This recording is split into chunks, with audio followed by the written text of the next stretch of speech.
ಇನ್ನೇನು ಬೇಸಿಗೆ ಕಾಲ ಹತ್ತಿರದಲ್ಲೇ ಇದೆ. ಬೇಸಿಗೆಯಲ್ಲಿ ಕೂಲ್ ಆಗಿರುವ ಪದಾರ್ಥ ಯಾವುದು ಅಂತ ಹೇಳಿದ್ರೆ ನಾವು ತಕ್ಷಣಕ್ಕೆ ನೆನ್ಪು ಮಾಡ್ಕೊಳ್ಳೋದು ಐಸ್ ಕ್ರೀಮ್. ಆದರೆ ಅಂಗಡಿಯಲ್ಲಿ ಸಿಗುವಂತಹ ಐಸ್ ಕ್ರೀಮ್ಗಳಲ್ಲಿ ಹೆಚ್ಚಿನ ಪ್ರಮಾಣದ ಕೊಬ್ಬು ಮತ್ತು ಸಕ್ಕರೆಯ ಅಂಶ ತುಂಬಿ ಹೋಗಿರುತ್ತೆ. ಇದನ್ನ ಚಿಕ್ಕವರಿಂದ ಹಿಡಿದು ವಯಸ್ಸಾದವರ ತನಕ ತಿಂತೀವಿ.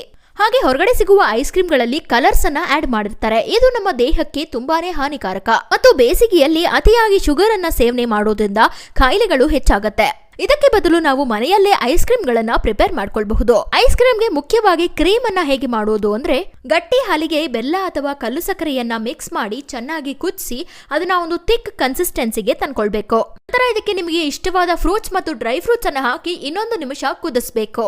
ಆಮೇಲೆ ಸ್ಟವ್ ಆಫ್ ಮಾಡಿ ಸ್ವಲ್ಪ ತಣ್ಣಗಾಗಲು ಬಿಟ್ಟು ನಂತರ ಇದನ್ನ ಫ್ರಿಡ್ಜ್ ಅಲ್ಲಿ 3 to 4 ಅವರ್ಸ್ ಫ್ರೀಸ್ ಮಾಡಬೇಕು. ಆಮೇಲೆ ಇದನ್ನ ಹೊರಗಡೆ ತೆಗೆದು ಫ್ರೆಶ್ ಫ್ರೂಟ್ಸ್ ಅನ್ನ ಕಟ್ ಮಾಡಿ ಇದ್ರ ಮೇಲೆ ಹಾಕೊಂಡು ತಿನ್ನಬಹುದು. ಕ್ರೀಮ್ ಮಾಡ್ಕೊಳ್ಳುವಾಗ ಆದಷ್ಟು ಕೆನೆಗಟ್ಟಿದ ಹಾಲನ್ನ ಉಪಯೋಗಿಸಿ.